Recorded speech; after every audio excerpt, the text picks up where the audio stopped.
Wow. First word that comes to mind, wow. But in the way it is in the hobby today, we really shouldn't be as surprised as we all are. And it's big business. We see what's happening with college sports and the NIL. Loyalties are out the door for the 2 cents they are worth. It's all about the Benjamins, as rappers like to say. This was not going to be this week's Hobby Quick Hits. I was going to do the PWCC and eBay episode, and guess what? You're not off the hook, PWCC. That will be next Monday. But obviously, the Topps Fanatics deal trumps that. And I wanted to, turn the mic on and do this episode when it's fresh in my mind. I didn't want to wait a week. Now, the risk of doing this sooner is, more developments could come. So I could wait a week and kind of see what those developments are, but I wanted to get this out there ASAP, and then we can push back the PWCC episode to the following Monday. Well, a lot to cover here, and but before we do that, let's hear from our great sponsor, Mojo Breaks. Hey folks, wanted to tell you about the best place to get some of your sealed sports card wax products. Great selection and some of the lowest prices on the web. MojoBreakShop.com is that place. Whether it's a box or a whole case, they're your guys, and they ship around the world right to your door. The Mojo Break name is one of the most trusted in the hobby. From sports cards to Pokemon, their selection can't be beat. They offer daily deals and pre-orders. Who won first place at this year's Topps Rip Party? None other than Mojo Break. Their prices are already great, but here's a way to save even more money. Use the code QUICKHITS, that's QUICKHITS, for 10% off anything on MojoBreakShop.com. They also have a full-service card shop in Santa Clara, California. So if you're in the area, stop by. They're open 7 days a week, so check them out at MojoBreakShop.com. All right, I'm not even sure where to start unpacking this. Well, let's start by explaining the deal in detail, what we know so far. Some of you may not know all the particulars. I went and made sure to get them. So, the Fanatics deal is 10 times greater than any of the highest previous deals. If you ask me, I think that they overpaid when you think about it on that level. But to wrestle it away from a giant like Topps, I guess that's what you have to do.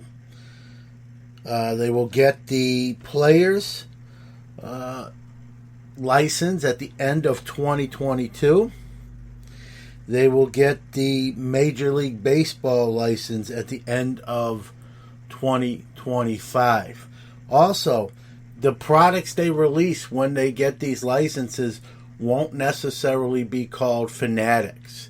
They have yet to announce what the product, what the brand name will be. They own the license, but they can name the brand anything they want to.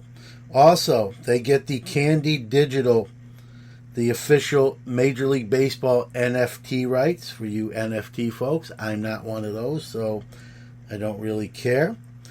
If nothing changes, Topps will be left holding soccer and NHL stickers when it comes to major sports brands. Something tells me that won't be the case when the dust settles. We're going to talk about some of those scenarios on this very episode. Also, Fanatics will get the NBA Players License in 2025. They will get the NFL Players License in 2026. And many feel like the league licenses will be given to them as well. So you may have a Fanatics-owned card company producing three major sports: NBA, NFL, and Major League Baseball. And I'm going to be honest with you, I don't think that's good. Whether that's the old man on the porch in me, I don't think that's good. And, everyone always talks about, right, maybe we'll get the day where you have multiple card companies like it used to be, right, doing the same sport: Upper Deck, Fleer, Score, Topps, Donruss. Never going to happen. I'll go on record and say never going to happen. Those are pipe dreams. And this is the current landscape of financial aspects of the industry, and I'm concerned a little bit. I'm not getting. I saw some people post on social media, I'm getting out of the hobby. I'm not collecting baseball no more. All sorts of doomsday.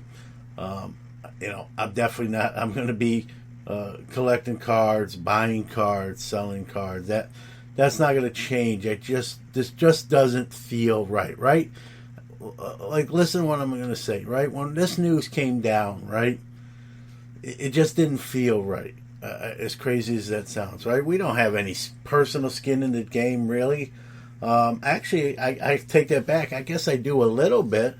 I bought the Muds SPAC offering, which will apparently turn into top stock. And it's funny, when this story broke, my DMs kind of lit up like a Christmas tree, because a lot of people knew I had bought that stock at a decent amount, and they're like, "What are you going to do?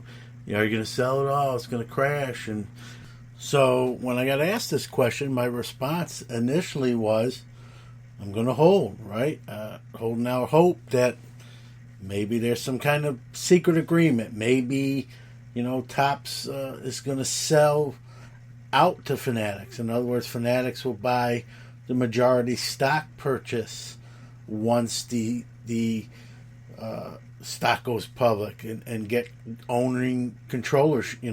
majority ownership of it. So all these thoughts went through my mind. So initially, when everyone was asking me, because they knew I had bought a decent amount of the shares, I said I'm going to hold, and I was. And then the following day, as we all saw, they announced that the plan to take Topps public was over. Mudrick and Topps dissolved their relationship, and Topps was going to remain a private company. And that changed the equation for me. And I immediately got on my E-Trade account and sold everything. I'm trying to think. It was probably $2.50 a share loss per share, but I had to get out before that number went too much lower. Like in cards or any kind of investment thing or money thing, right? If it's going to continue to go down, sometimes it's cut your losses, before they're too much. And so I sold all my shares. I saw a lot of other people posting on social media they were selling all theirs as well. And so sometimes you got to make that decision to, cut your losses, get out. Is there any way these can go up? Sure, I'm sure there's a way. The fact that they're not going public sort of changes the equation. Let's be honest. Topps is not going to sit on their hands here. They're going to try something. We're going to talk about some things they might be able to do here to save a little face.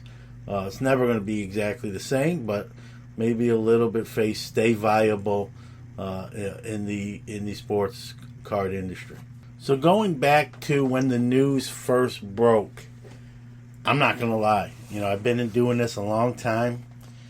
It was stunning to me. It really was stunning. You always kind of just thought, like, Topps and baseball go together, man. It's like Oreos and milk, right?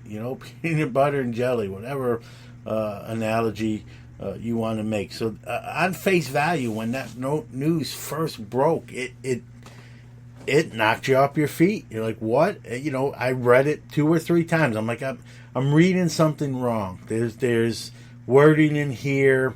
Maybe they got the Panini's player's license only type of deal. Like, what am I missing? And then, I read all the specs and on the deal and realized, no, this is the real deal. And then you say, man, how does Fanatics is a huge company in their own right.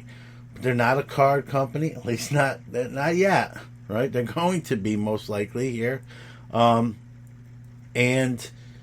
you say, well, how can a non-card company kind of do this? But here's, when you really dive and delve into this, it actually becomes a little more clearer. Fanatics already deals with individual players on a regular basis. They have exclusive contracts. They pay very handsomely, and they're very well liked by players in all the sports. All right, all the sports. This is why they're going to get all those players' license, player licensing for cards, and they're very well liked. They pay well, and they have that got their foot in the door, and now they barged in, and that's why this is a money game, regardless whether you like that fact or not. That's where the industry is. That's where the hobby is, right? What makes headlines, right? All these big dollar auctions, all these companies and acquisitions. And here, in a sense, this is an acquisition.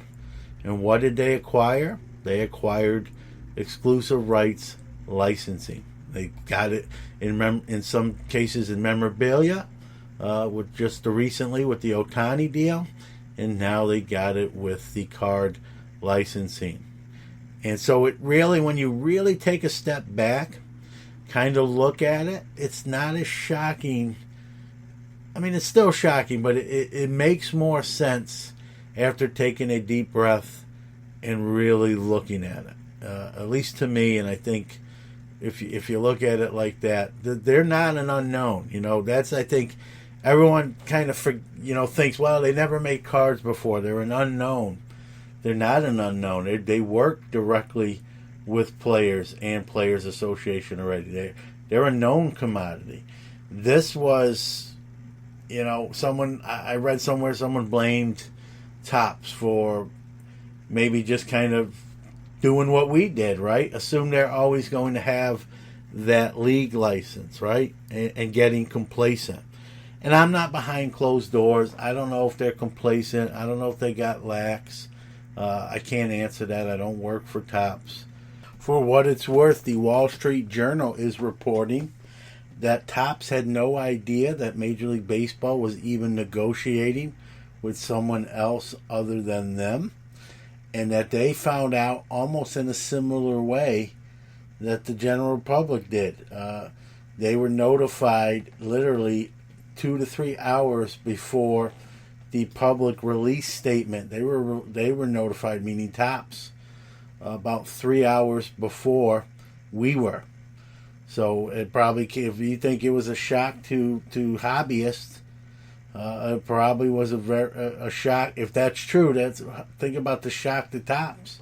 And it's reported they didn't even realize that a deal was even being negotiated with anybody else. And then they hear this. And Michael Eisner was livid, according to this report from the Wall Street Journal, and called up Rob Manfred, the commissioner of Major League Baseball, and they had a heated exchange over the phone. Now, again, this is all being reported. I can't say with certainty it's true, but most likely probably true. Michael Eisner's a shrewd businessman. If he felt like he was wronged or duped or fair play wasn't in order, he's going to do, sounds like something he would do or should do.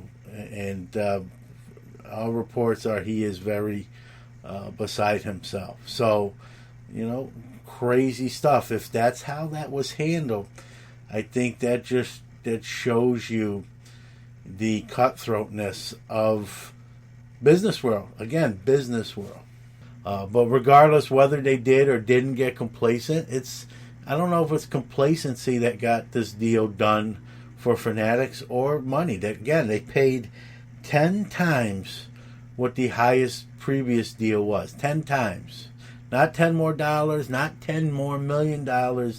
Whatever that number was, 10 times that number. Multiply it by 10 times.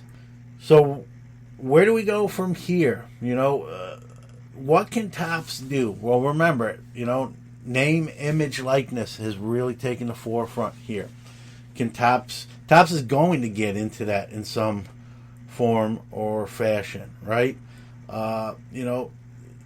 While I said Fanatics probably gets those other league licenses after already getting the players licensing, nothing's set in stone. They could try to put their money together and maybe still get those league licenses, but I got a feeling that loyalty is going to be to Fanatics, with them going to be holding the players license already. Here's another option, and here's another theory I'll throw out there. But what if Fanatics, apparently money doesn't seem to be an issue for them. They just paid 10 times the previous record. What if Fanatics, pays and gets controlling interest of Topps and says, we own Topps now too, and we're gonna our license with the players and league, we're going to produce the Topps brand is under our ownership, and it's not going away, but we own it, and we're going to control it and do whatever we want to do.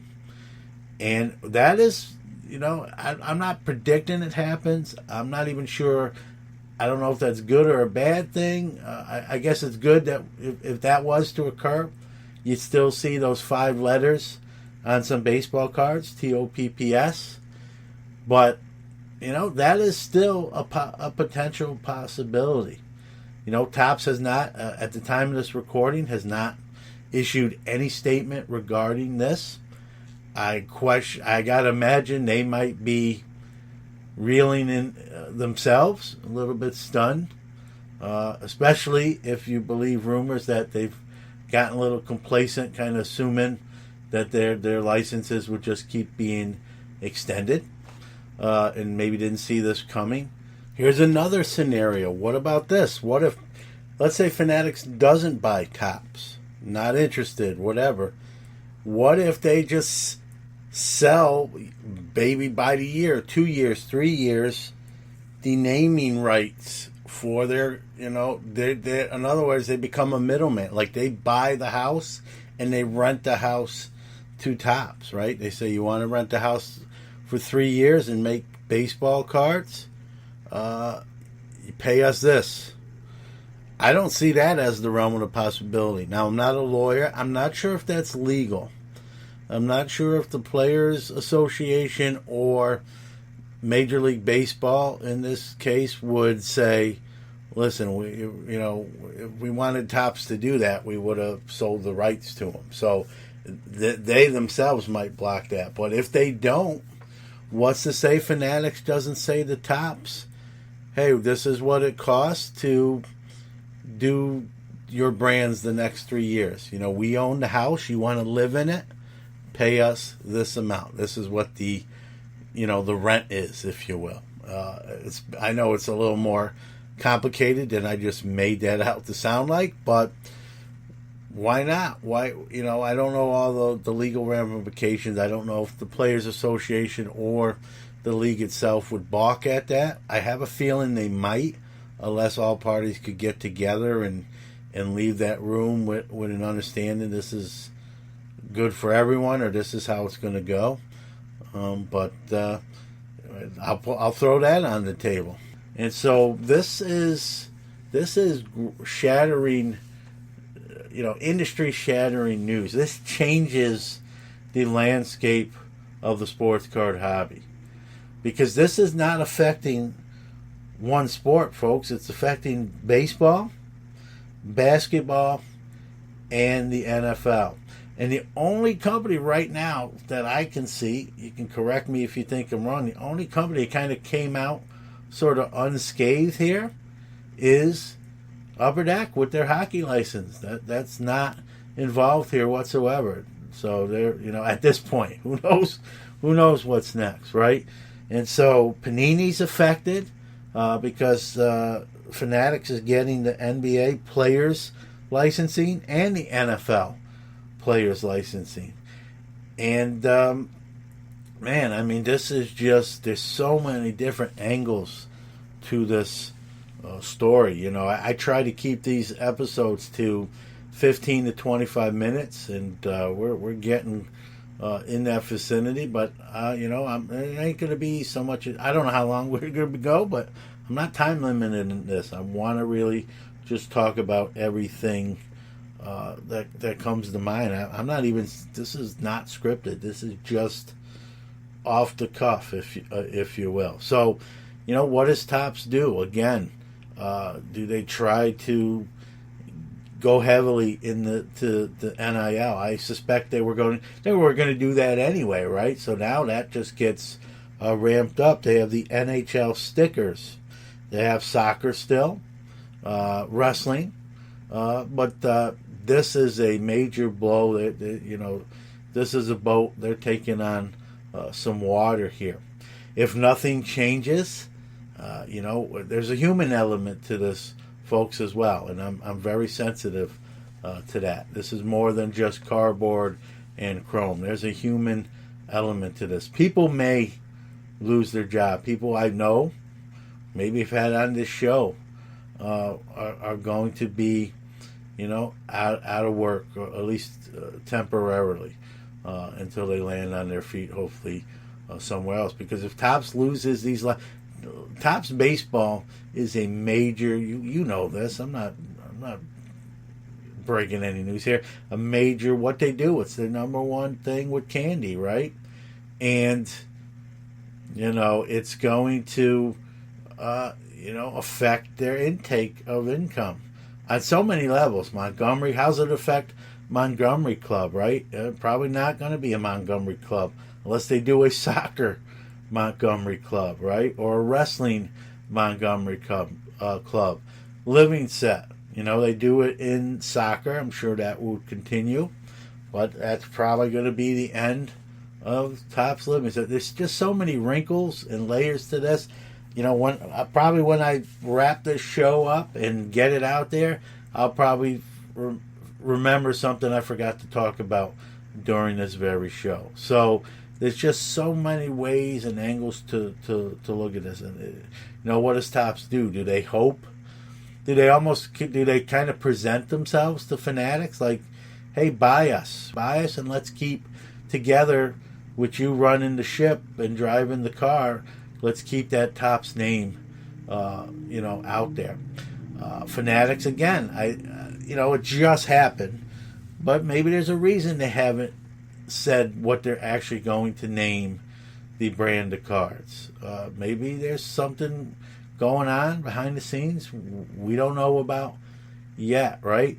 Let's turn to Panini. Panini's got to be like, their knees knocking a little bit because they might lose everything, or potentially a lot. This thing is so, man, it's just hard to put into words how many tentacles this thing has. I just, in my mind, I see like an octopus, with 8 arms, and just so many tentacles that affect so many things. The only one, that it's not affecting is probably Upper Deck and the hockey stuff.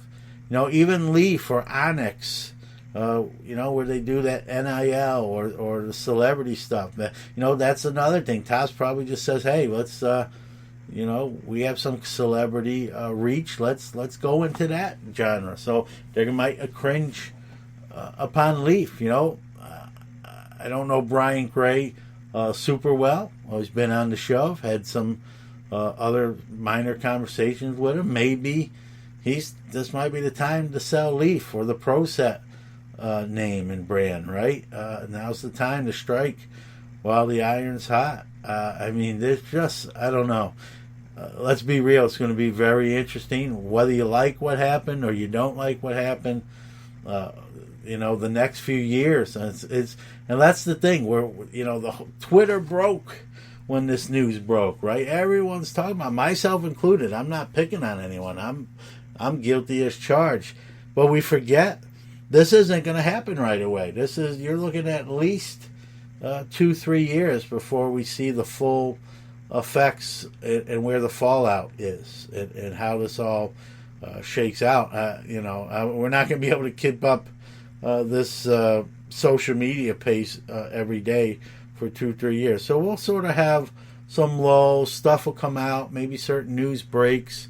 But this is, the old New York saying, I like to say, it is what it is. And as shocking as it is, it's sort of par for the course in the current business landscape of the sports card hobby, industry, what have you. And so what's next, right?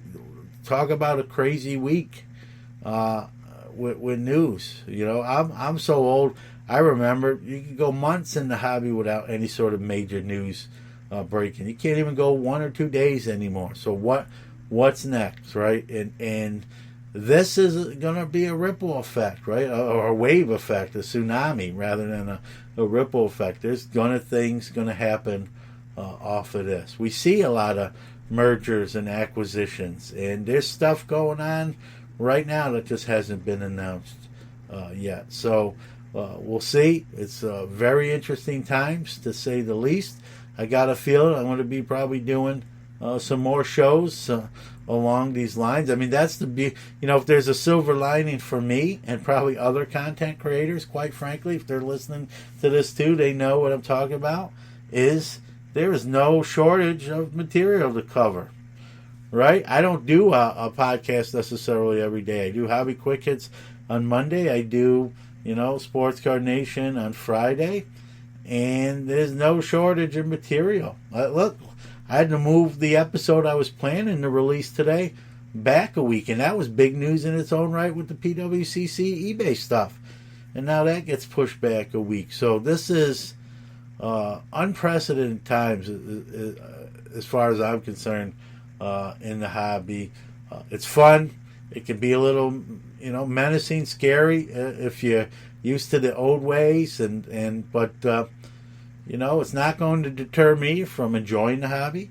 There's a lot of ways to enjoy the hobby, and we'll see. We'll see. Is someone asked me, could this potentially be better? I don't know, right? I don't know. I don't have a crystal ball. Maybe they'll have better customer service. Maybe they change the game. Maybe they're innovative with things they've got planned. I got to think they got some plans. Again, if they're paying 10 times what the previous record was for this licensing deal, they better have a plan. Also, I forgot to announce this.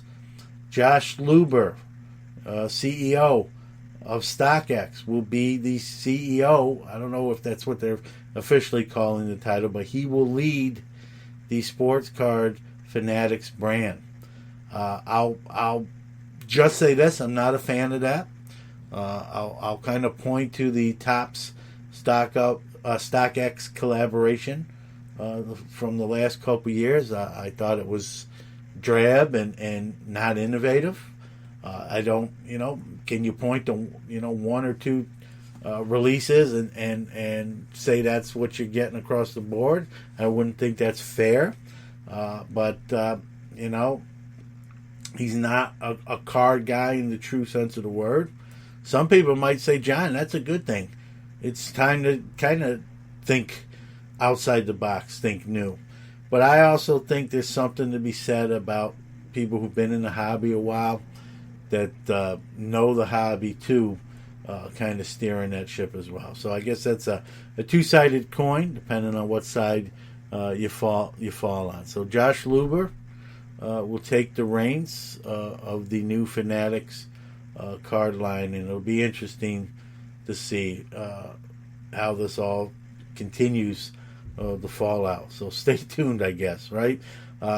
Next week's Hobby Quick Hits will supposed to be the PWCC eBay thing, But who knows, right? Right? Maybe it gets pushed back again with some more late breaking news. But thank you for spending some time with us today. And remember, no matter what, no matter if you feel bad about it, or glad about it, you can still hobby your choice, your way. You can pivot to do different things.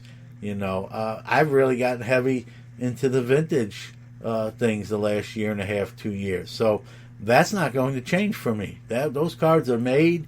Those cards can be bought and sold. Someone may even message me there, folks, and knowing I was getting more heavily onto the vintage end. And they're like, what do you think that does to that market?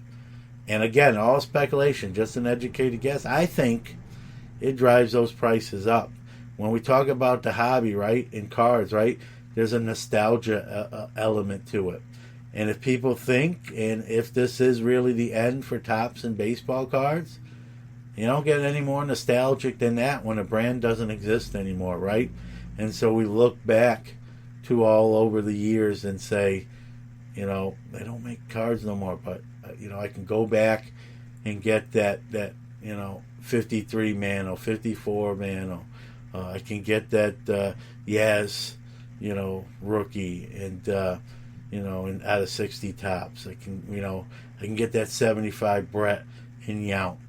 They can't take that away, right? When this story broke, I used a Braveheart meme, and I wrote out, right, they can never get our vintage.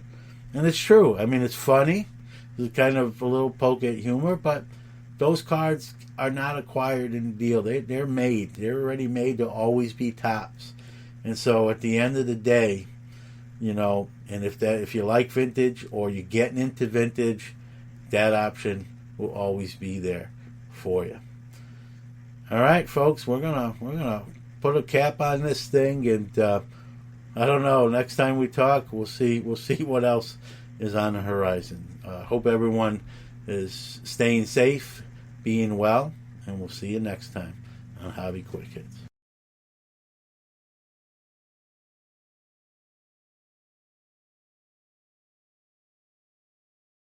In case I don't see ya, good afternoon, good evening, and good night.